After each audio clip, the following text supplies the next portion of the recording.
मेरी screen visible है? Hello. Yes sir. Okay. तो आज हम डेट सबसे पहले देखने वाले हैं डेटाबेस क्या होता है। ठीक है। आपके आपने देखा होगा कोई ई कॉमर्स वेबसाइट आपने देखी होगी। एग्जाम्पल के लिए समझ लीजिए, आपने कोई ई कॉमर्स वेबसाइट देखी होंगी, उसमें आपने मल्टीपल प्रोडक्ट्स देखे होंगे। ठीक है। एड टू कार्ट वाले प्रोडक्ट्स देखे होंगे। ठीक है। आपने जो ऑर्डर किया है वो प्रोडक्ट्स देखे होंगे। आपकी हिस्ट्री देखी होंगी, आपने जो भी आज तक जितने भी प्रोडक्ट्स आपने ऐड किए उन सभी की हिस्ट्री देखी। सारी हिस्ट्री सेव कहाँ हो, ये सारी डेटा कहाँ स्टोर होता है? एक डेटाबेस के अंदर। तो मेनली हमारे पास दो टाइप के डेटाबेस होते हैं, एक रिलेशनल डेटाबेस, एक नॉन रिलेशनल डेटाबेस। अब रिलेशनल डेटाबेस में आता है आपका एसक्यूएल। ठीक है। एसक्यूएल हो गया, ओरेकल हो गया, एक्सेट्रा। फिर आता है आपका no non relational database. Non relational database में आता है आपका मोंगोडीबी। ठीक है। रिलेशनल डेटाबेस में आपका जो भी डेटा होता है वो एक टेबल के फॉर्म में प्रेजेंट होता है, रो एंड कॉलम्स के। नॉन रिलेशनल डेटाबेस में आपका डेटा जो प्रेजेंट होता है वो की वैल्यू पेयर्स में प्रेजेंट होता है। एक ऑब्जेक्ट की तरह आप मान सकते हो, एक की होंगी, देन उसका वैल्यू होगा लाइक नेम, एंड उसका वैल्यू हो सकता है जैसे कि अमित। इस तरीके से जैसे कि एज होगा 23, इस तरीके से प्रेजेंट होता है नो सीक्वल में डेटा। ठीक है। रिलेशनल डेटाबेस को अगर यूज करना है तो हमें यूज करना पड़ता है सीक्वल। ठीक है। कोई इसे सीक्वल को कहते हैं, कोई एसक्यूएल कहते हैं। एसक्यूएल का मतलब होता है स्ट्रक्चर्ड क्वेरी लैंग्वेज, जहां पे आपका डेटा एक फॉर्म ऑफ टेबल्स में प्रेजेंट होता है, जिसे हम एसक्यूएल का यूज करके एक्सेस करते हैं। इनके ऊपर हम ऑपरेशंस परफॉर्म करते हैं। किस टाइप के ऑपरेशंस? क्रड, जैसे किसी डेटा को क्रिएट करना, अपडेट करना, डिलीट करना। ठीक है। या फिर उसे रीड करना। रीड का मतलब क्या होता है? देखना। ठीक है। किसी डेटा को देखना, जैसे कि आपके पास कोई यूजर्स का डेटा है तो आपको उसे देखना हो तो गेट का यूज करते हो आप। ऐसे आपका रिलेशनल डेटाबेस या फिर नॉन रिलेशनल डेटाबेस, ये दोनों ही आपका क्रड सिस्टम पे बिलोंग्स करता है। तो रिलेशनल डेटाबेस में हम देखने वाले हैं एसक्यूएल। एसक्यूएल एक प्रोग्रामिंग लैंग्वेज की तरह आप समझ सकते हो, जो अंडरस्टैंड करता है रिलेशनल डेटाबेस सिस्टम, जो कि अंडरस्टैंड करता है रिलेशनल डेटाबेस सिस्टम को। ये समझता है कि हमें सिर्फ टेबल फॉर्म ऑफ डेटा को ही स्टोर करना है। ठीक है। ये नॉन रिलेशनल डेटा को स्टोर नहीं करता। नॉन रिलेशनल डेटा को कौन समझता है? No sequel. ठीक है। ठीक है, जिसे हम नॉन सिक्वल भी बोलते हैं, जो कि नॉन रिलेशनल डेटा को अंडरस्टैंड करता है, उन्हें समझता है, जैसे कि मोंगोडीबी। तो आज हम सिक्वल के एसक्यूएल के बारे में देखेंगे। या तो एसक्यूएल को यूज हम दो तरीके से कर सकते हैं। एक, रन एसक्यूएल ऑनलाइन का यूज करके। ठीक है। ऑनलाइन हम एसक्यूएल का यूज करके हम एसक्यूएल को यूज कर सकते हैं। दूसरा, आप एसक्यूएल का कंप्लीट सेटअप अपने लैपटॉप में बना के उसे यूज कर सकते हैं। तो हम सेकंड यूज करने वाले हैं, हम अपना कंप्लीट सेटअप बनाएंगे वर्क बेंच का यूज करके, एसक्यूएल को इंस्टॉल करेंगे। ठीक है। माई एसक्यूएल हम यूज करने वाले, एसक्यूएल में हम क्या यूज करने वाले? My SQL. तो माई एसक्यूएल को हम इंस्टॉल करेंगे, उसका वर्क बेंच हम यूज करेंगे और उसे किस तरह से यूज करते हैं वो सारी चीजें हम देखने वाले हैं एसक्यूएल में, स्ट्रक्चर क्वेरी लैंग्वेज में। अब structure query language multiple operating systems पे वर्क करता है। अब या तो वो विंडोज हो, मैक हो या लिनक्स हो, ये मल्टीपल ऑपरेटिंग सिस्टम्स पे वर्क करता है इजीली। अब या अब डेटा, अब डेटा क्या होता है? डेटा आपका रॉ डेटा आप इसको समझ सकते हो या फिर अनस्ट्रक्चर्ड डेटा। अब मान लीजिए आपके पास एक डेटा है, कुछ नंबर्स का डेटा है, लाइक 31, 32, 95, 96, इस तरह से आपका डेटा प्रेजेंट है, बट वो अभी अनस्ट्रक्चर्ड है। हमें पता नहीं है कि वो नंबर्स एक्चुअली करते क्या है या फिर उसका वर्क क्या है। ठीक है, असली इंफॉर्मेशन या फिर उसका स्ट्रक्चर कैसे क्रिएट होगा या फिर स्ट्रक्चर कैसा बनेगा, जैसे कि आपने लिखा हो उसके आगे मार्क्स। जब आप मार्क्स लिख देते हो तब आपको पता चलता है कि वो नंबर क्या है, मार्क्स है। तो ये होता है आपका डेटा। अब डेटा प्रेजेंट होता है नॉर्मली नंबर्स के फॉर्म में, ठीक है, जैसे कि weight, age, phone number etcetera. Text के फॉर्म में, जैसे कि किसी का नेम हो चुका है, एड्रेस, ठीक है, या फिर किसी वेबसाइट की इंफॉर्मेशन एक्सेट्रा। सिंबल्स के फॉर्म में, जैसे हैश, एंड, मॉड्यूल एक्सेट्रा। कुछ स्पेशल सिंबल्स को भी यूज कर सकते हैं। इमेजेस के फॉर्म में आप इमेजेस को भी स्टोर कर सकते हैं डेटा। साउंड्स के फॉर्म में, जैसे कि आपने मल्टीपल सॉन्ग्स देखा होगा, वो डेटा कैसे सेव होता है, सॉन्ग्स के फॉर्म में, ठीक है, साउंड्स रहता है उनका। तो इन्हें सेव करते हैं, इन्हें आप प्रोसेस करते हैं, जिसे हम इंफॉर्मेशन कहते हैं, जिसे हम इंफॉर्मेशन कहते हैं। Like data present byte bits, इसे हम आगे देखने वाले हैं। देख, अब टाइप्स ऑफ डेटा में सबसे पहले न्यूमरिकल, न्यूमरिकल डेटा जो कि नंबर्स के फॉर्म में प्रेजेंट होता है। फिर आता है आपका टेक्सचुअल, जो कि टेक्स्ट के फॉर्म में प्रेजेंट होता है। फिर आता है बुलियन, अब कोई चीज ट्रू है या फॉल्स, सही है या गलत है, ये कैसे पता चलेगा, बुलियन से, true and false. Decision making के लिए यूज होता है नॉर्मली आपका बुलियन, ठीक है। फिर आता है आपका कैटेगोरिकल फॉर्म। अब ये कैटेगोरिकल फॉर्म क्या होता है? आपने स्टूडेंट्स का डेटा देखा होगा, आपने स्टूडेंट्स की रिकॉर्ड बुक कभी देखी होगी, रिकॉर्ड बुक देखिए, तो उसमें क्या लिखा होता है, एक रोल नंबर लिखा होता है जो कि हमेशा यूनिक होता है, देन स्टूडेंट्स का नेम होता है, देन कोर्स होता है, फिर एक्सेट्रा नंबर्स हो सकते हैं। इस तरह से फॉर्म ऑफ डेटा प्रेजेंट होता है। तो हर एक यूजर का डेटा अलग है, यानी कि फर्स्ट रोल नंबर वाले यूजर का डेटा अलग होगा, सेकंड रोल नंबर वाले यूजर का अलग होगा, थर्ड रोल नंबर वाले यूजर का अलग होगा। इसी तरह से डेटा सेपरेट आउट होते हैं, इन्हीं को हम कहते हैं कैटेगोरिकल डेटा, जो कि किसी कैटेगरी या फिर ग्रुप्स में प्रेजेंट, किसी कैटेगरी या फिर ग्रुप्स में प्रेजेंट हो, इसे कहते हैं हम कैटेगोरिकल डेटा। लाइक स्टूडेंट्स का डेटा, लाइक प्रोडक्ट्स का डेटा, जहां पे मल्टीपल प्रोडक्ट्स ऑफ डेटा। फिर आता है आपका बाइट्स, बिट्स, फाइल और record, file and fields and database. अब इन्हें समझने के लिए सबसे सही एक डायग्राम में ओपन करता हूं। अब इसे देखिए, अब डेटाबेस क्या होता है? डेटाबेस क्या होता है? एक कॉलेज का एक डेटाबेस बना रहे हैं, मान लीजिए एक कॉलेज का हम डेटाबेस बना रहे हैं। उस कॉलेज के डेटाबेस में कॉलेज के स्टूडेंट्स का नाम हो, देन फिर एक फाइल होगी जिसमें सिर्फ स्टूडेंट्स का डेटा होगा, एक फाइल होगी जिसमें सिर्फ टीचर्स का डेटा होगा, एक फाइल होगी जिसमें सिर्फ फीस का डेटा होगा, एक फाइल होगी जिसमें सिर्फ कोर्स का डेटा होगा। तो इन सभी फाइल्स को मिला के आपका बनता है एक डेटाबेस सिस्टम, एक डेटाबेस सिस्टम। आप चाहे ई कॉमर्स वेबसाइट बनाए, चाहे आप कोई भी वेबसाइट बनाए, तो एक आपको एक कंप्लीट डेटाबेस सिस्टम बनाना होता है, जो कि कलेक्शन ऑफ अलग अलग फाइल्स का कलेक्शन होता है आपका डेटाबेस। कलेक्शन ऑफ फाइल्स क्या होता है आपका डेटाबेस। अब फाइल्स क्या होती है, जैसे किसी इंप्लॉय की फाइल है यहाँ पे, तो इंप्लॉय का डेटा होगा, इसमें मल्टीपल इंप्लॉयज का डेटा हो सकता है, आप सिंगल इंप्लॉयज का नहीं, मल्टीपल इंप्लॉयज का डेटा हो सकता है, ये होता है, इसे कहते हैं हम फाइल्स। मोंगोडीबी में इसे कहते हैं स्कीमा। मोंगोडीबी में क्या कहते हैं, स्कीमा। तो अगर कोई कहता है कि फाइल्स नहीं, स्कीमा को बताइए, इंप्लॉय का स्कीमा डिजाइन करना है या फिर इंप्लॉय का स्कीमा आपको देखना है, तो इसे क्या कहते हैं, स्कीमा, ठीक है। मोंगोडीबी में इसे स्कीमा कहते हैं और माई एसक्यूएल में इसे कहते हैं फाइल, ठीक है।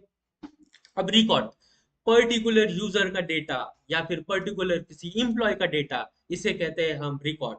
यहाँ पे आप देख सकते हो एक कंप्लीट टेबल है जिसमें एक पर्टिकुलर यूजर है, ठीक है, एक पर्टिकुलर इंप्लॉय है, जिससे पर्टिकुलर इंप्लॉय को हम क्या कहेंगे, रिकॉर्ड, सिंगल रिकॉर्ड, ठीक है, सिंगल रिकॉर्ड।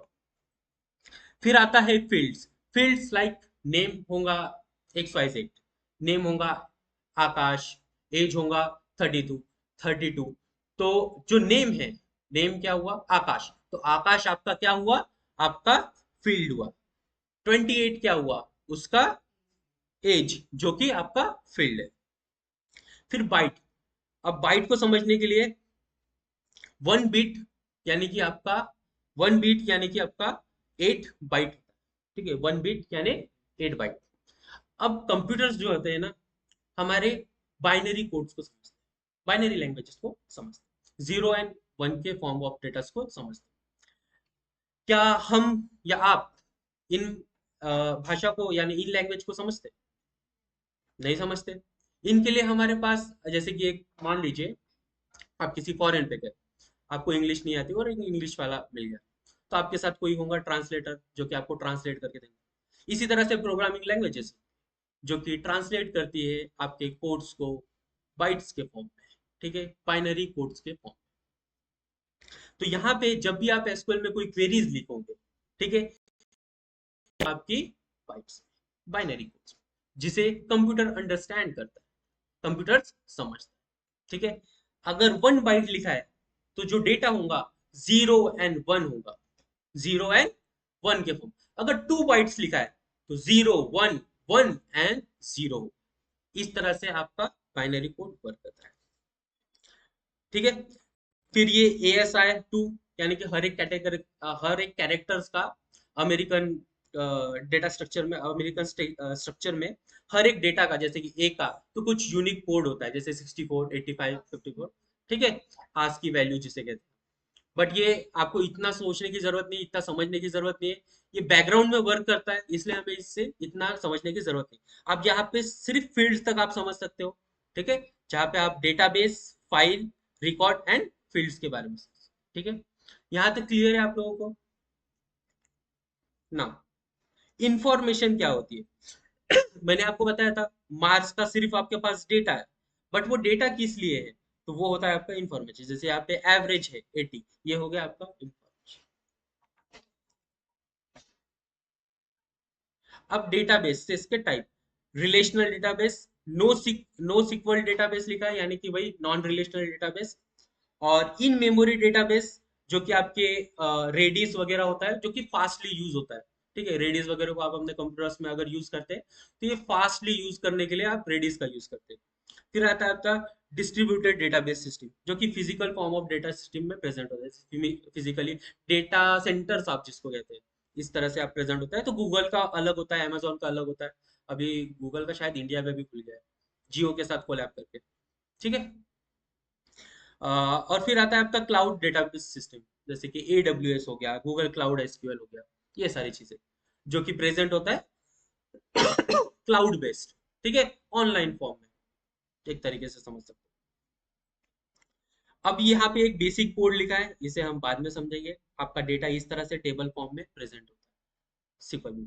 एक और एग्जांपल के लिए फोटो आपको दिखा देता हूँ, ये जब आप रिलेशनल डेटाबेस के साथ काम करेंगे, टेबल के फॉर्म में डेटा को स्टोर करेंगे, तो इस टाइप ऑफ डेटा आपका स्टोर होना, इस तरीके से आपका डेटा स्टोर होने वाला है। यहाँ तक क्लियर है आपको?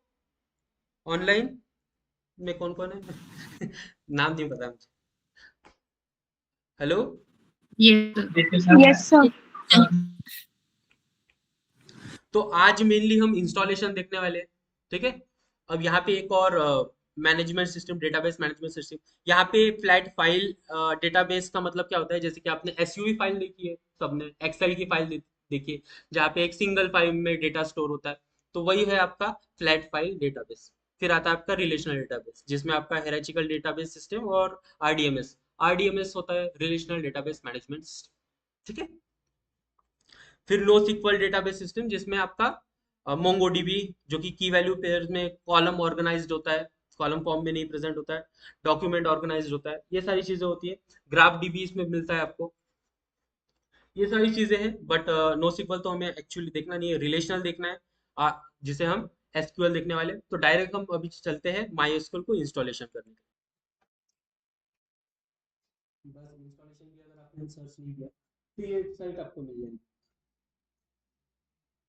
माई, ठीक है। माई एसक्यूएल की वेबसाइट पे जाना है आपको। अब यहाँ पे आपको डाउनलोड्स पे जाना है।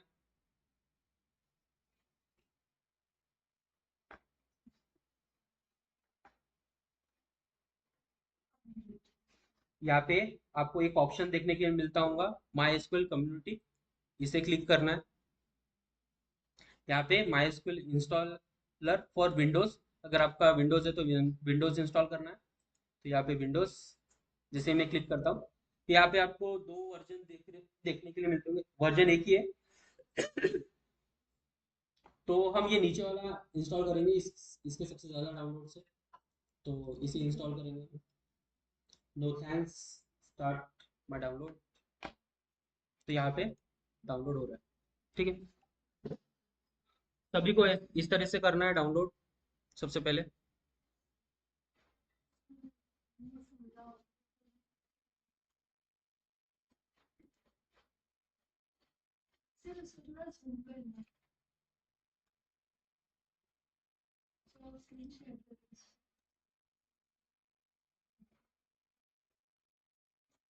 ठीक है,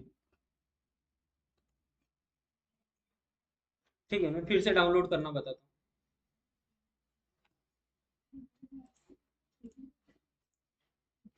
या ये वेबसाइट में आ गए सब, ठीक है। डाउनलोड्स में जाना है आप लोगों को। डाउनलोड्स में आपको माई एसक्यूएल कम्युनिटी दिख रहा है, यहाँ पे क्लिक करना है। यहाँ पे आने के बाद यहाँ पे आपको दिख रहा होगा my SQL installer for Windows. Windows के लिए आपको नॉर्मली यहाँ पे सभी के पास विंडोज ही है ना। अगर विंडोज नहीं होगा तो मैक वाला होगा तो मैक वाला इंस्टॉल।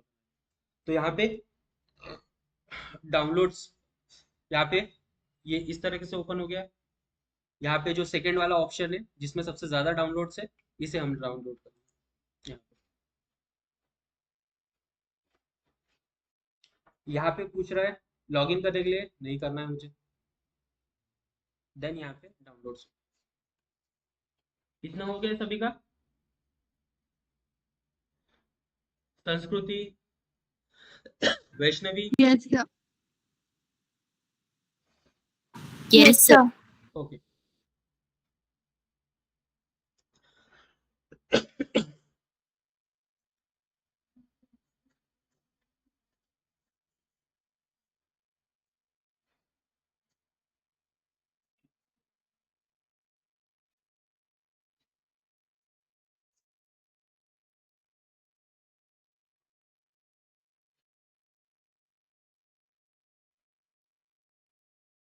सभी की वाईफाई स्लो हो गया।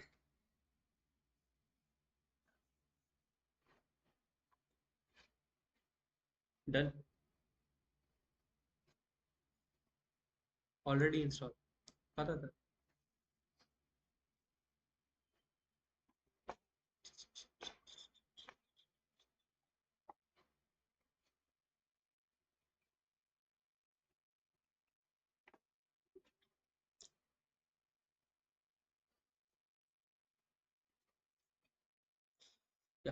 यहाँ पे इंस्टॉल हो चुका है। जब आप इसे क्लिक करेंगे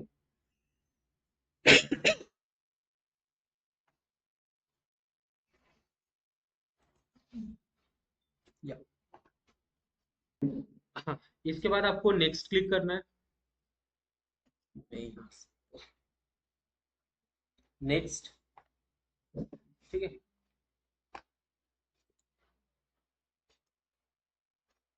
डायरेक्ट इस तरीके से आप नेक्स्ट, नेक्स्ट, एग्जीक्यूट,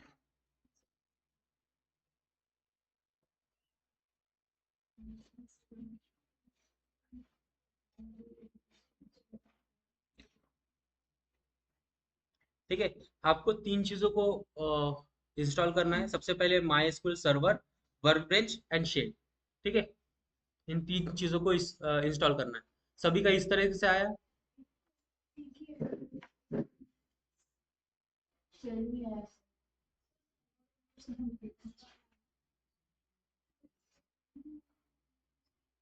है, सर्वर ओनली अगर नहीं आता है तो आपको कस्टम सिलेक्ट करना है। ठीक है, अगर आपका सर्वर ओनली नहीं आता है, मतलब उसमें नहीं आता है, तो कस्टम सिलेक्ट करो। कभी कभी किसी केस में बाय डिफॉल्ट नहीं आता, कस्टम सिलेक्ट करो।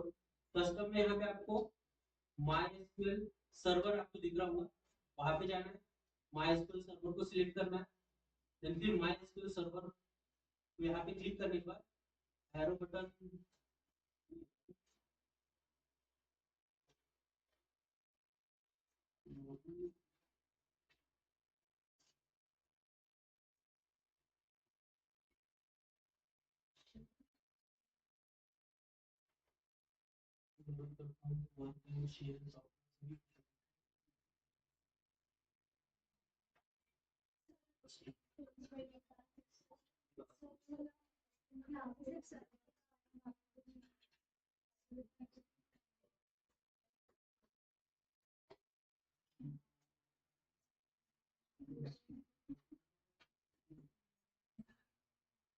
एग्जीक्यूट कर देंगे।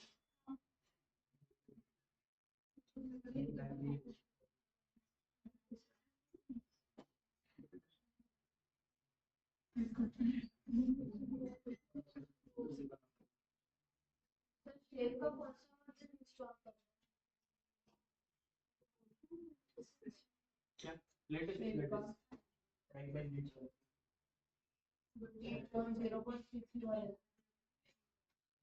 यहाँ तक हो गया तुम्हारा है ना सारा इंस्टॉल।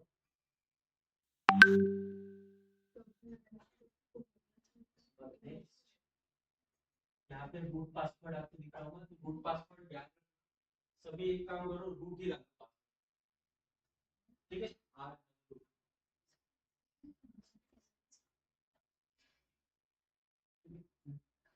और हमेशा ये पासवर्ड याद रखना कि जब भी आपको लॉगिन करना होगा तब आप इस पासवर्ड का यूज करें। ठीक है, जब आपको आपका वर्कबेंच पे आपका डेटा ओपन करना होगा तब आप इसका यूज कर दो।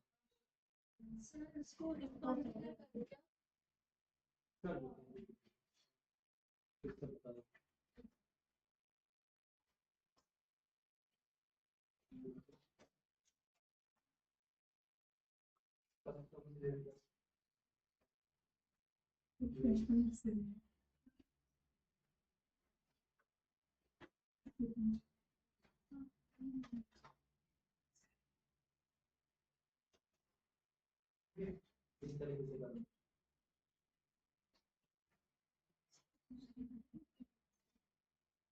इधर देखो, ये देखो, कस्टम सिलेक्ट करना, बैठ जाओ। ठीक है, इस तरीके से बता देता हूँ ये कस्टम पे जाने के बाद नेक्स्ट पे जाने के बाद आपको इस तरीके से दिख रहा होगा प्लस एसक्यूएल सर्वर। देन इस तरीके से इसे चूज करना है, जो कि ऑलरेडी यहाँ पे नहीं होगा तो एरो पर क्लिक करके इसे क्लिक करोगे यहाँ पे ऑलरेडी। फिर एप्लीकेशन में आपको ये वर्कबेंच को इस तरीके से वर्कबेंच को भी सिलेक्ट करें। देन माइस्क्यूएल शेल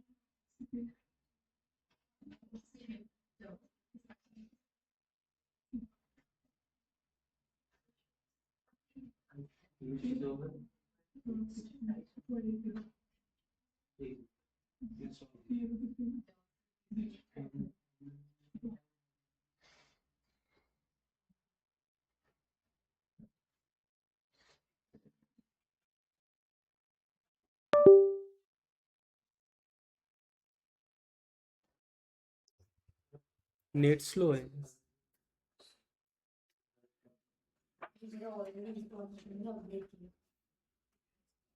हो गया, देख तब तक मैं आपका देख लेता टाइम।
program files.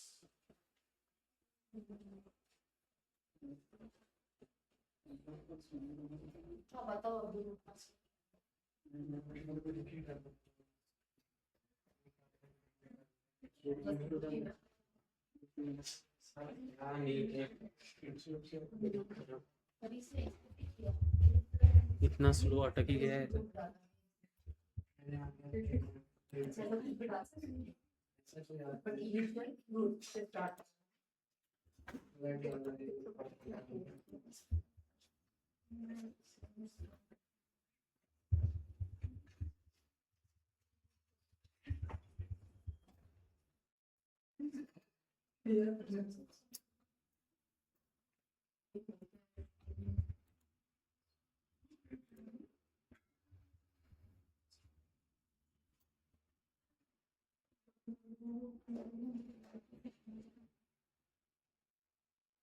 तेरा हो गया क्या से ज्यादा हो गया बहुत स्लो चल रहा है आपका इंस्टॉल है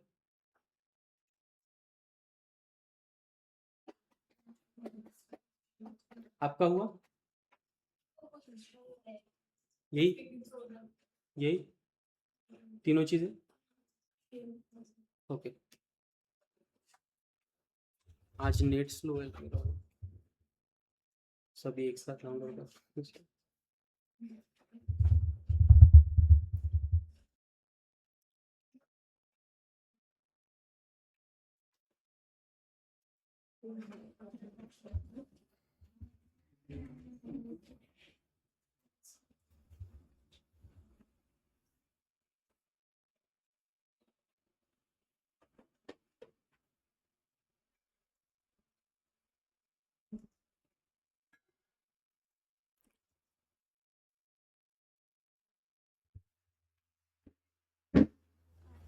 फिर इसमें ऑलरेडी लिखा है इसके बाद क्या करना है? फिर डेवलपमेंट कंप्यूटर को सिलेक्ट करते हैं रिपोर्ट वगैरह में छेड़छाड़ नहीं करना नेक्स्ट फिनिश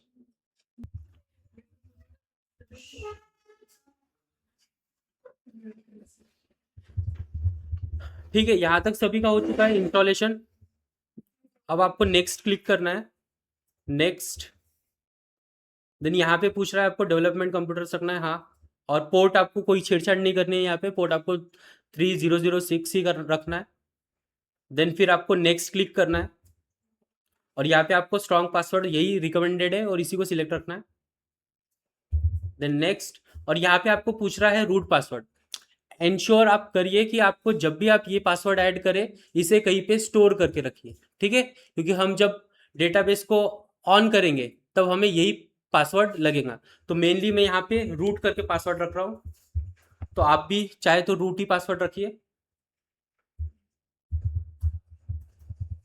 रूट ठीक है विक कोई बात नहीं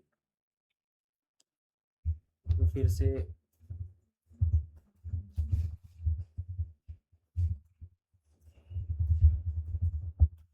रूट ठीक है उसके बाद मैं नेक्स्ट क्लिक करता हूँ और यहाँ पे माई एसक्यूएल वर्जन में यहाँ पे मुझे बता रहा है सर्विस का नेम इसे ये ऐसे ही रहने देना नेक्स्ट ठीक है फिर यहाँ पे फिर से next then execute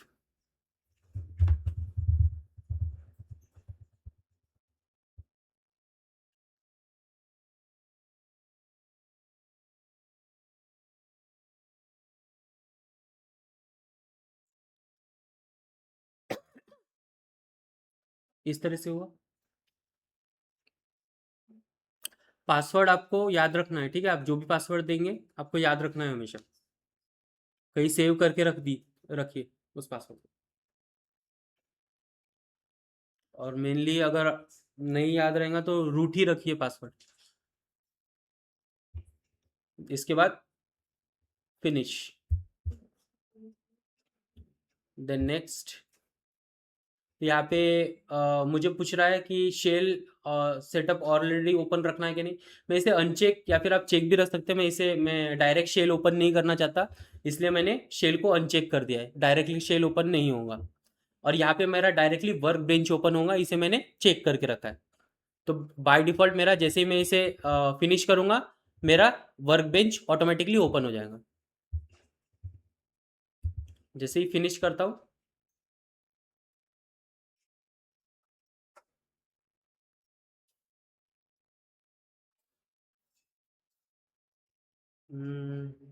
work bench, या वर्क बेंच ओपन हो चुका है।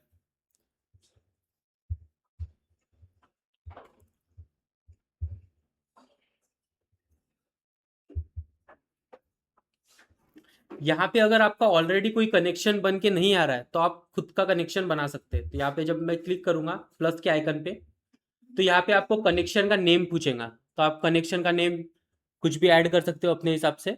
लाइक मैं ये कनेक्शन का नेम ऐड करता हूँ,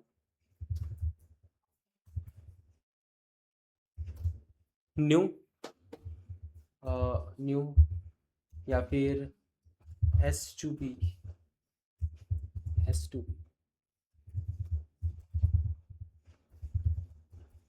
कनेक्शन।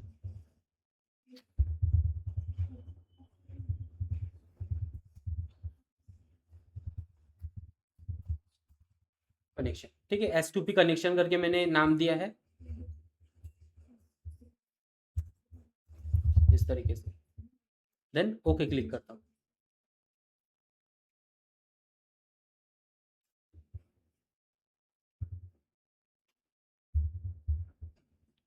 ओके, तो यहाँ पे आपका एक न्यू कनेक्शन भी बन के आ चुका है। अगर आपका ये लोकल कनेक्शन बन के नहीं दिखा रहा होगा, तो आप अपना खुद का कनेक्शन भी बना सकते हैं इस तरीके से। और फिर यहाँ पे आप जब क्लिक करोगे, तो फिर यहाँ पे लगता है आपका वो पासवर्ड, जहाँ पे आपने वो पासवर्ड लिखा होगा रूट का, जो मैंने रूट लिखने के लिए बताया था मेनली सभी को। तो यहाँ पे जैसे ही मैं रूट लिखता हूँ, रूट, और ओके क्लिक करता हूँ, तो मेरा वो कनेक्शन ओपन हो चुका है।